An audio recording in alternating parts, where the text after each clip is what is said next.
From ABC News Radio, KMET 1490 in Southern California. This is BizNinja Entrepreneur Radio with your host, Tyler Jorgensen. Welcome out to BizNinja Entrepreneur Radio here on ABC News. I am your host, Tyler Jorgensen, and today we have the honor and the pleasure and the privilege of speaking with Latasha Mitchell. Latasha Mitchell is the author of the JV Playbook. She helps entrepreneurs scale their business through the power of partnerships. And if there has ever been a time more important to understand the value of partnerships, it hasn't happened. This is it. This is the time. So we're super privileged to have you here, Latasha. Welcome out to the show. Thank you for having me here, Tyler. I'm super pumped to be here, super excited, and just grateful that you asked me on your show. Yeah, absolutely. So we have connected through the ClickFunnels community. And but my first question to you is this. When was the first moment in your life that you realized you were an entrepreneur? Oh, the first moment that I realized I was an entrepreneur was just, I kind of knew it all my life. I watched my dad go through the whole entrepreneurial journey, trying to figure it out. He never truly, honestly succeeded with it. We were, dirt poor our whole lives, but he hustled and grinded our whole lives. So I knew from a young kid that I didn't want to work for anybody. And I knew that I wanted to be like my dad, but I wanted to make his dreams a reality, right? I wanted to go out there and actually make this happen. I wanted to become an entrepreneur. So I knew all my life that I wanted to be one. So. Okay, awesome. So you knew from day one you were built different and that it was going to be, you were going to find a different path, right? But you wanted to finish that path. So your dad had the entrepreneurial spirit, never quite got over the finish line of really making it work. What was your turning point? My turning point was when I had a baby at 18 years old. My mom actually never thought I was going to make it to 18 years old. She, to this day, is like, I'm shocked that you're here. And we know the only reason why that happened is because I found myself pregnant at 18. And I had to figure it out. And I knew that I didn't want my son to know poverty. I literally said to myself, my son will never know broke. And so from the moment that I had him, I just went on a journey to make sure that I always had him, not just clothed and fed, but had him living an extraordinary life and never understanding what broke was. So it was really that moment that I had him. And I was like, this is what I'm going to do. No matter what, I'm going to figure it out. I'm going to hustle. I'm going to grind. And I don't use those terminologies anymore because I've grown up and I need sleep and rest. But back then I was like, I'm going to do anything it takes to make this happen. So that was for me, the turning point was having my baby and making this all happen. That has kind of led me to this point. So that's amazing. I love how you're kind of grown out of the hustle and grind mode. I think there's a time for it. I think there's a season. I think it's a dangerous thing to be like, that's the only way to get there. But we're going to come back and loop back around to that. What I'm curious on is, okay, so you're 18, find yourself pregnant, make a decision at that point. Boom, I got this. I'm going to figure this out. Did you? Yeah. What happened? Right out the gate, 18, you're like, cool, I got this. And then boom, we figured it all out. Things, no problems. Never hitting a hurdle, right? No obstacles. Yeah, no obstacles. Just went right in and had success right off the bat. I'm still doing the same thing. No, not at all. Not at all. I've lived many lives since my son was born because I've always been the entrepreneur that if something isn't working, you change paths, right? I'm not saying just change just because, but see something through, put the energy in, put the work in. And if you have to pivot, then make that pivot. And ultimately, those pivots is why I'm here today. If I was stuck in a place that I was like, oh my gosh, I committed to, being a hairstylist, or I committed to being a personal trainer and an MLM, I'm not doing anything else. I'm going to do this for the rest of my life. I would not be here right now. And I probably would be in, a relatively same space as my dad when, where he was. So I just decided I would see something through. So the first thing I did is I had him and I think I was home with him for 2.5 months, maybe that. And then I decided I'm going to become a hairstylist. It's not probably the most lucrative business or, thing to be in, but I went to school to become a hairstylist, did that for about 10 months, worked for about a year. And I was like, oh my gosh, I bought myself a job. I paid to go to school to get myself a job. Right. And yes, there is, fast forward thinking now that I'm into where I am. I mean, yes, you could have made a ton of money as a hairstylist. We know a few entrepreneurs who have made their own hair brands and things like that. Unfortunately, I wasn't in that marketing realm when I was a hairstylist. So it didn't work. But to separate those two things, hairstylist is buying yourself a job. It's being self-employed. right? You usually pay for a booth rental. You have the spirit of entrepreneurship, but a lot of the safety nets of somebody else covering most of the expense and the risk. So you're self-employed. You can't scale that. The things that you described are scaling by taking a skill and transferring it into a business that is scalable and moving from self-employed to business owner. So you realized, okay, this doesn't have the ceiling that I want, right? It's going to be too low of a ceiling. What was your next move? So from there, I actually decided to continue that for a little bit. And then, sorry, I'm trying to think about it. So I went from hair, and then I ended up actually, kind of wanting to get out of it. I knew that I wanted to do something else. So, being 21 at this point, I was in Vegas, we're doing our thing, we're hanging out, partying. It was a great time. And I was so hungover, and I went into the stratosphere, and I've been thinking in my brain, I want to do something. I want to be an entrepreneur. I don't know how to do it though. I'm not sure what to do. And so I went into the stratosphere. I saw an oxygen bar, and I was like, this is amazing. So I took the oxygen, and I didn't have a hangover. Again, 21 years old. Yep.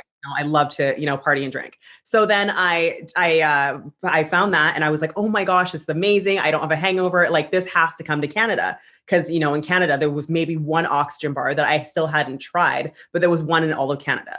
So then I obviously, as an entrepreneur, I was like, I'm going to figure this out. I took all the money I had from hairstyling, everything I could, pulled, any money I could get together. And I went back home. I started researching, oxygen bar suppliers.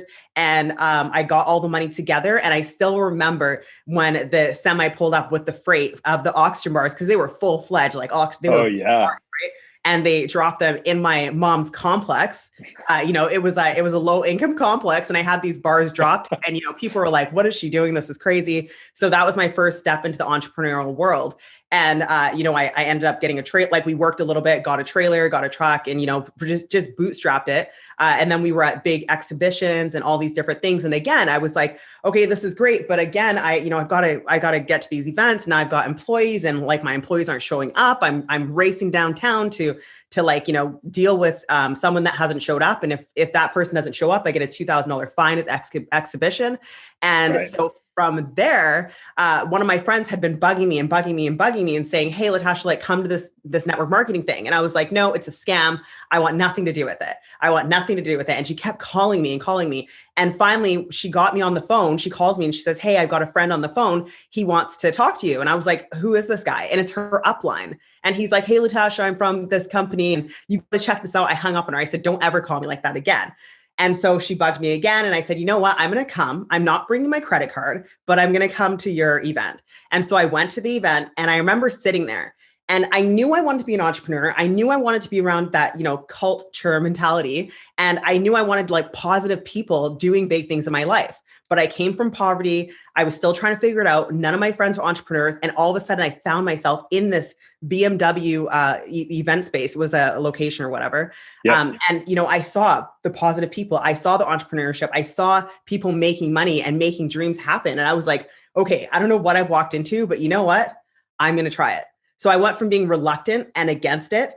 And I said, you know what? I'm going to try it, and I'm going to see what happens. I put my credit card down, and I said, okay, let's go. I'm all in. 17 days later, I'm walking across the stage in St. Louis, and people are screaming and yelling, and I'm getting an award in my 650i BMW because I went regional director in 17 days. And that's when the marketing bug bit me. So, I kind of played that game for, a while, became an ambassador. I did really, really well in those companies. And then I something kind of didn't feel right. And I knew I wanted to transition out of that. But now the marketing bug had bitten me big time. I moved to Europe, opened their company over there. And I was like a full-fledged, network marketer, i.e., I was still getting bitten by that marketing bug.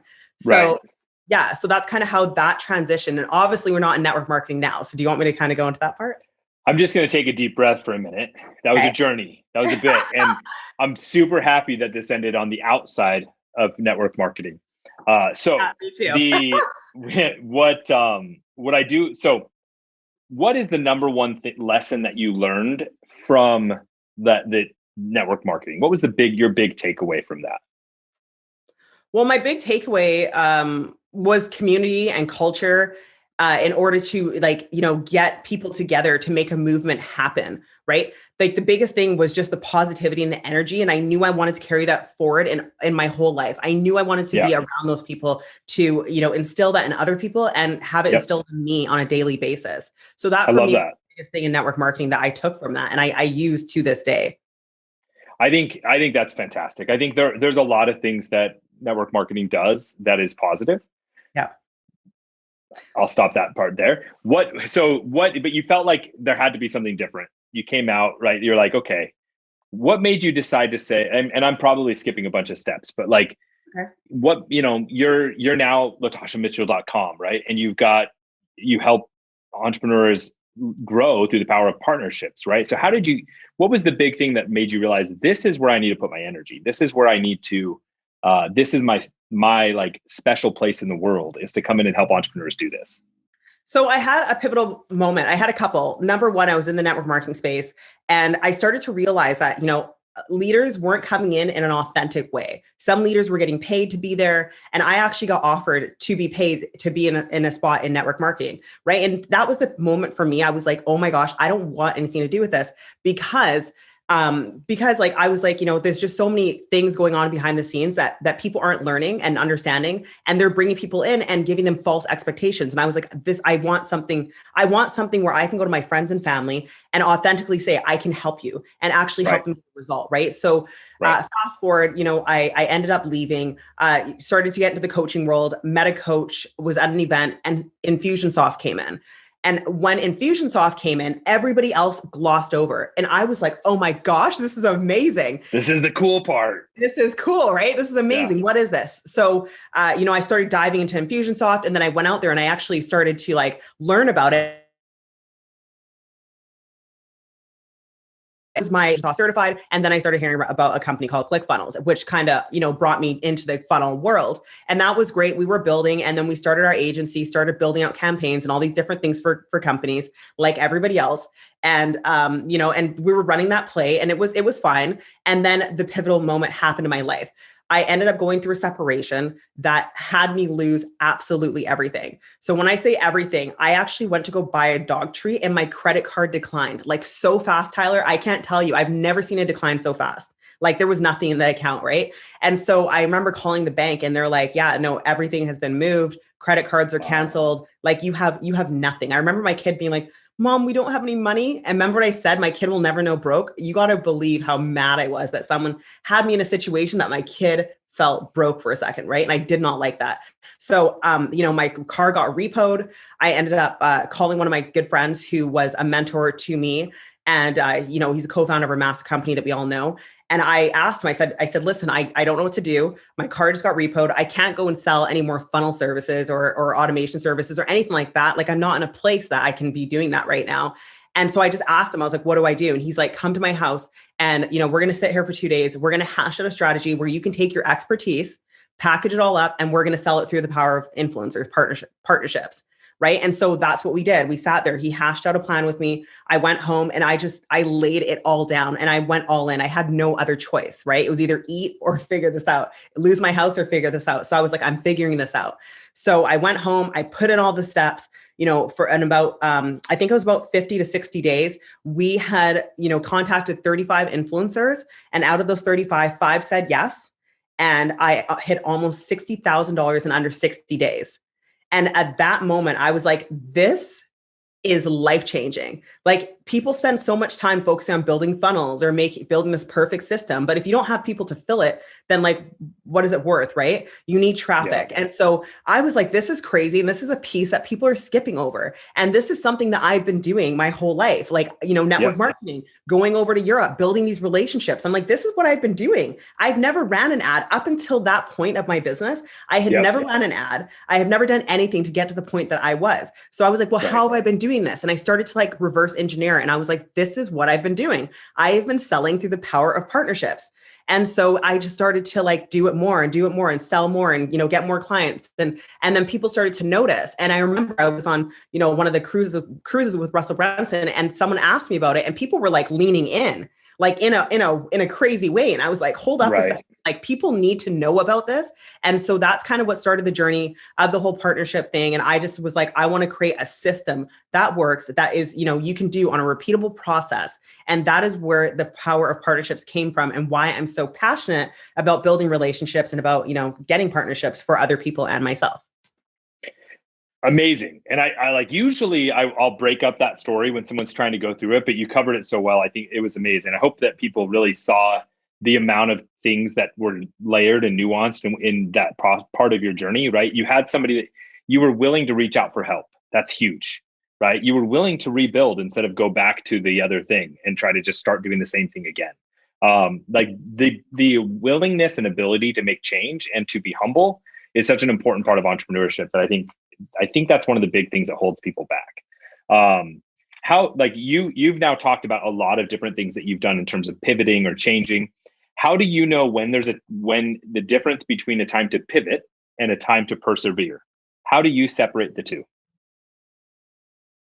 I feel like if you've exhausted all odds, like if you've exhausted all different avenues, like you have tried to make this work in every possible way that you can, with an ethical reason, then I think, yes, you got to pivot, right? Like, even my business is a prime example, because partnerships is not something that's like super, people aren't using it over and over again. So we're figuring this thing out every step of the way, right? So we've had different services, and one service was, just the way we had it structured, it was working, but we found a bottleneck, and we kept seeing that with client after client after client, these bottlenecks. And I was like, hey, and we tried to push through. We actually took it to the point that bottleneck had us fly to Malibu and, shoot these clients' videos for them.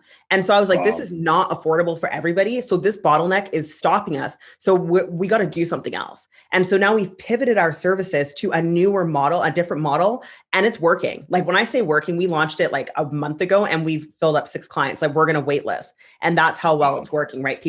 We're getting a lot of results, right? So I think once you've exhausted all avenues ethically, and it's not working, just make a pivot, consult with the people you trust and see what they think, and then just make that pivot, right? Don't make massive jumps. I mean, especially unless you've exhausted all those resources, all the things, right? Yeah, absolutely. So yeah, I think what I see separates the entrepreneur from the entrepreneur. One of the main things is the willingness to have been wrong, the willingness to have said, yeah, I really went all in on this idea.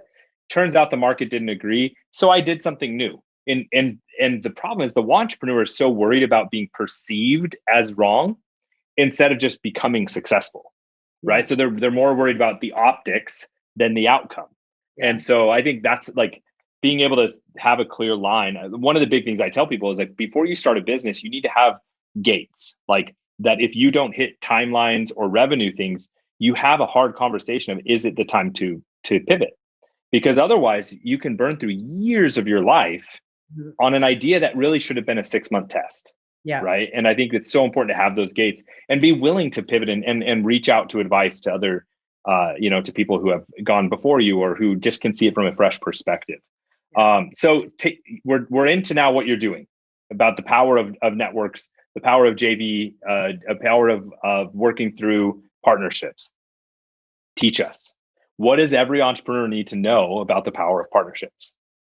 So for me, the key to partnerships in any factor, it doesn't matter what you're trying to do, is building the relationship. And I know I sound like a broken record because I say it over and over again, but it is literally the most important thing in reaching out to people, in asking them for something, is putting your effort in to knowing who they are, to building that relationship, to helping them in any way, shape, or form you can, and having their back, like just doing anything you can to nurture that relationship. And I don't mean like buy an iPhone and send it to Tyler, because Tyler has 2 records. I'm sure he doesn't need an iPhone, right? So that iPhone's like, why did this person send me that, right? And I know that's kind of like what a lot of people talk about, but that's just not what we practice. And we've just found it, for us, that relationship building piece is actually more important than sending that item. If somebody wants to build a relationship like that, like figure out what Tyler loves, right? I mean, he loves books, right? You can see that in the background, right? So figure out what that is. Figure out a topic you really want to learn about, and maybe an exclusive book that's like not on the shelves and you can't find it. Get that and have that hand delivered. That would actually, build that relationship, and you would, I'm sure you would love that, right? And, going on social media, connecting and liking and commenting and building that relationship any way you can, offering your services to that person for free. And, if you do that and that person loves what you did and you change their life with that service, they're going to be more likely to actually want to work with you and help you get your product out to the world. Yeah, I'm such a big believer of relationship marketing and meaning like getting to know people before you try to sell to them or partner with them. Like it's funny because some people feel that it's disingenuous. Well, you're just getting to know them to make a sale. Like we're all trying to make the sale. I'm just doing it in a way that's trying to build a relationship first. Which one's more unethical, right? Which one's actually worse? It's the one that ignores the human and only focuses on the business side of things. Like to me, it's people first, it's humans first, it's relationships first. So I'm pretty sure that's similar to what you're saying here, right? Oh, The importance of actually building that relationship, it's not a negative thing. And anyone that you would want to build a relationship with is not going to see it as a negative thing, right? But that being said, what are some of the mental barriers or preconceived notions that you have to help your clients overcome in order to be successful with this? Oh, I'm not big enough. I'm not good enough. That person wouldn't want to work with me. Are you sure? Like we've had some serious pushback from clients when I'm like, listen, like, let's go after you after, Marie Forleo. Like, is it going to happen? I don't know. Probably not. It might, but even if it doesn't, the fact is that relationship has been established and started to be built, So that's the thing. Right. And, and when people say it could be, not genuine when you want to like build that relationship. The thing is like when I say I built relationships with people, it's not like I built relationships with people and I know I'm going to want something from them. I build relationships with people and I just love having a Rolodex that I can pull from at any time. I mean, I've probably not asked like 80% or 90% of my network for anything, but I have them in my back pocket and I've done favors and I've helped them out. I mean, there's one girl right now that that we've become friends and someone that she knows is sick and she wants to hold a fundraiser. And I was like, listen, I've got all these ideas. How can I help? I will go on Clubhouse with you for 5, 6, 7, 8, 9 hours and we'll do like a fundraiser there. That's relationship building. Number one, because I want to help. I want to help do the donation. I want to help get to that 30 grand. Yeah. But because like I like her and down the road, maybe we'll do something. Right. But the thing is she's going to be like, wow, Latasha's gone above and beyond, given her time, her effort, and her energy to build this relationship. If I ask her for something in 6 months or a year or 10 years, I'm sure she's going to be like, yes, what can I do? So, yeah, I think there's a networking group that has the adage of givers gain.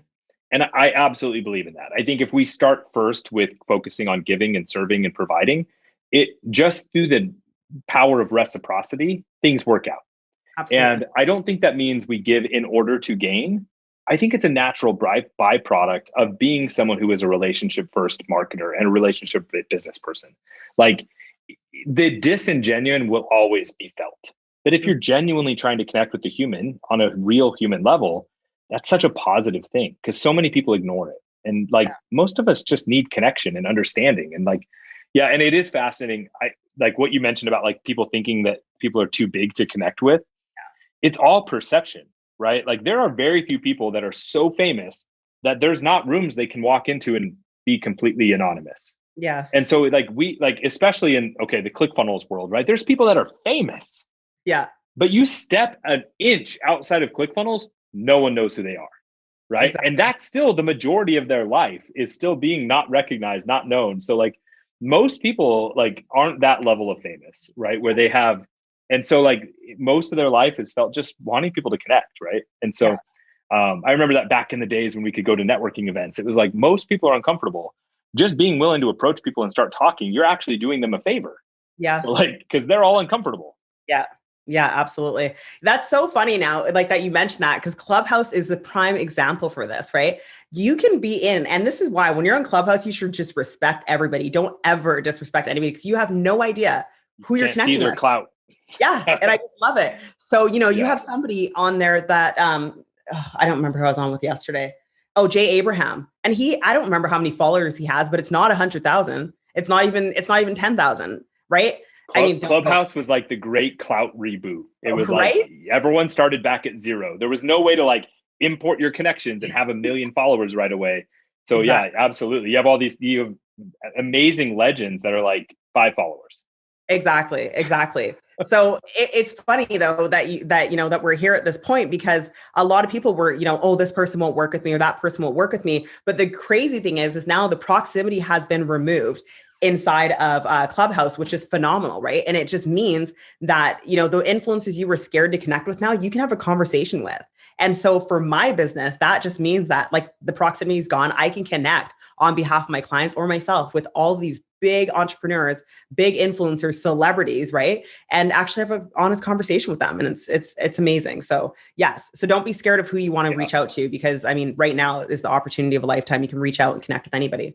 Yeah. And I think a lot of it comes down to the location, right? If you're at a person's event, that's going to be a really hard time to make a real human connection with them. One, they're on, right? They need to be on in character. They need to be running their event.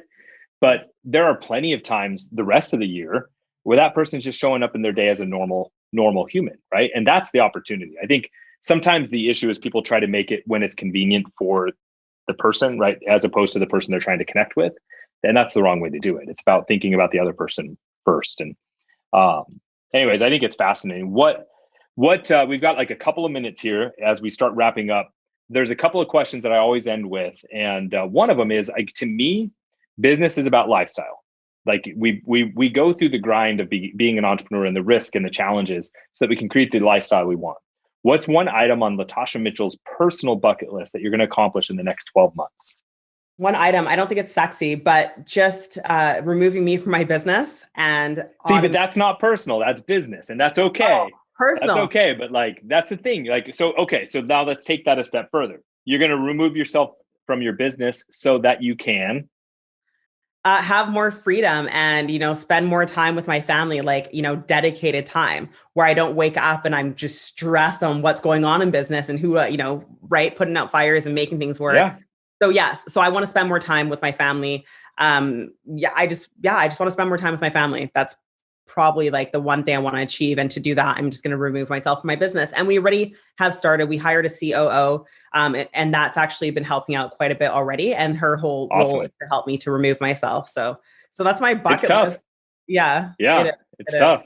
Yeah. And look, and I press because a lot of us as entrepreneurs, that's where our brain goes. When we think of goals, we think of it's all business related. Even like, I want to have more time. If you're not mindful of it, you'll fill that time with other business things, right? And so it's like, you'll be like, oh yeah, we went down to, Fifth Beach, and now we're back and I'm right back into work, right? Yeah. So it's like, no, like what are you going to do? What's like, so I'm real big on travel. Travel is a big thing for me. So this has been a tough time, but I'll go to Barcelona for the weekend, right? Like I'm like, let's go, let's do something. It'd be amazing. And I need those kind of big events to kind of benchmark things. But anyways, so you've got an opportunity here, like, to tell people where to find you. Where should people go to learn more about you? So if you want to learn more about me, the best place to go is www.latashamitchell.com. And then, you can book a call with me or, get our ebook or any of those things, but it's just the best place to kind of, it's my home online and the best place to kind of come and learn about me and just kind of connect. And you can also go from there to my Instagram and DM me directly. And I love to answer questions and help out any way I can. Love that. One piece of advice to yourself 10 years ago. You are enough. Love it. Guys, thank you so much for listening to BizNinja Entrepreneur Radio here on ABC News. This has been an amazing interview with Latasha Mitchell, talking about the power of partnerships and perseverance and when to pivot. So I highly encourage you to go follow her, go to latashamitchell.com, learn more about her. And now it's your turn to go out and do something. Thank you for listening to BizNinja Entrepreneur Radio with Tyler Jorgensen. Please make sure to subscribe so you're first to hear new interviews and episodes. If you found this podcast to be valuable, please share it with a friend. Don't forget to visit our online dojo at bizninja.com to claim your reward for listening to the show.